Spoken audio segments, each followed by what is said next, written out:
Greetings, welcome to My Quest to Teach. This episode, I am going to talk about a serious subject, cyberbullying, and that is bullying conducted by using electronic devices.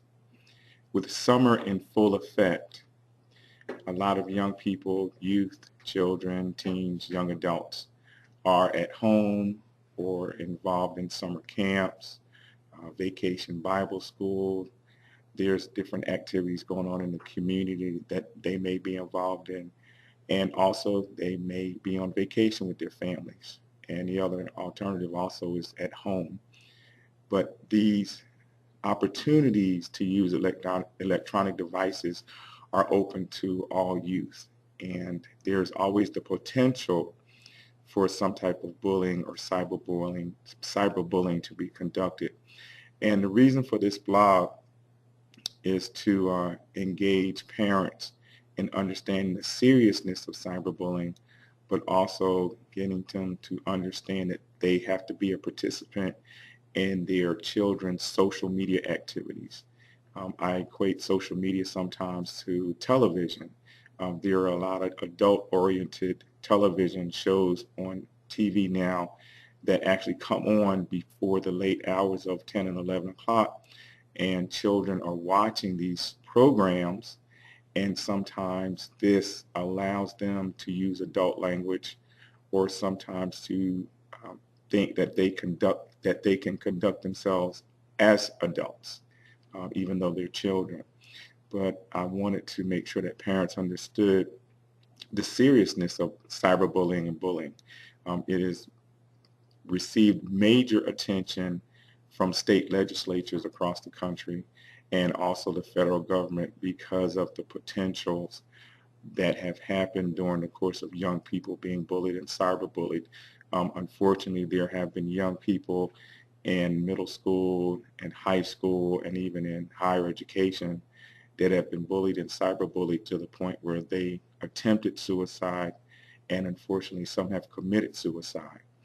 And just doing a Google search or a Yahoo search online, finding out the rates and numbers of attempted suicides and actual completed suicides are gradually increasing because of the use of social media. And the definition of bullying and cyberbullying is a continuous bombardment of negative information or harassment by a individual or groups against a person and or groups as well.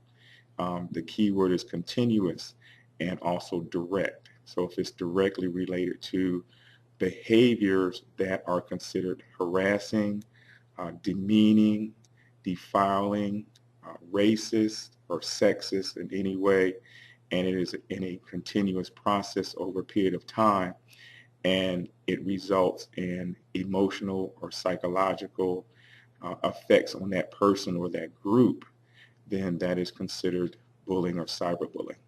The cyberbullying goes along with the bullying because the bullying in most cases is personally conducted either through physical contact or through name calling or through just some type of actions that bring a demeaning or degrading feeling toward that person.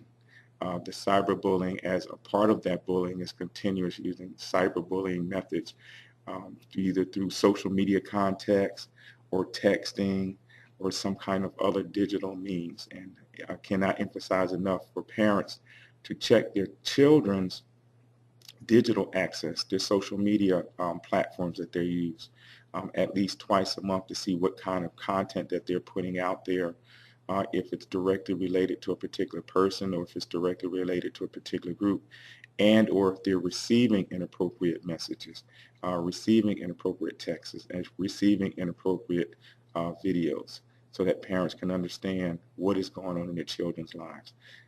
Communication is very important. It's very essential. Unfortunately, data shows that 70 to 80% of children using social media, using technology in that way, do not communicate with their parents. and parents have to take a strong stance on allowing their children to use social media for particular reasons. If the parent is paying the internet bill, if the parent is paying the phone bill, if the parent is paying for the wireless access, then they have a responsibility and an accountability to check what their children are doing online.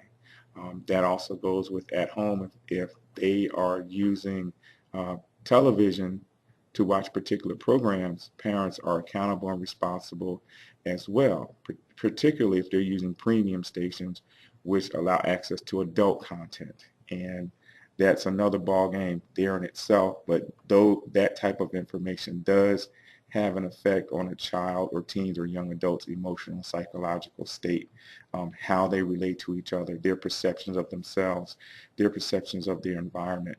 And it's very important that parents understand this.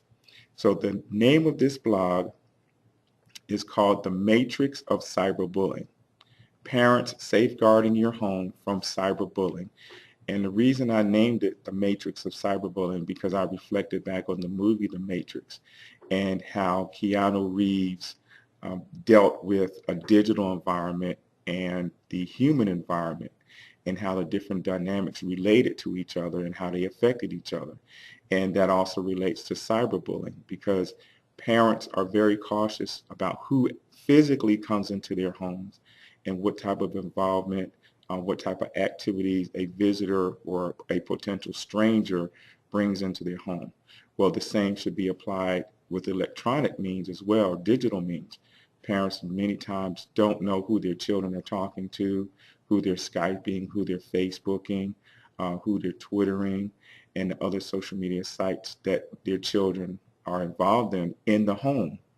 And parents don't know what type of information their children are sharing with others outside of the home. So using those digital tools, their children are bringing people into their home and providing, in some cases, personal information. So that's why it's very important that parents talk to their children and let them know their expectations for their behavior online. So this blog, The Matrix of Cyberbullying, again, I hope that it educates and it allows parents to engage their children in sitting down and talking and communicating about expectations, the potential for harm, maybe not physical harm, but psychological or emotional harm, because there are too many children now that take cyberbullying and bullying to heart and actually are physically hurting themselves, and also they're taking it to heart as well, as they feel that they have to protect themselves with weapons. And quite a few children have actually been arrested and incarcerated for bringing weapons to school because they feel that they have to protect themselves from being bullied and cyberbullied.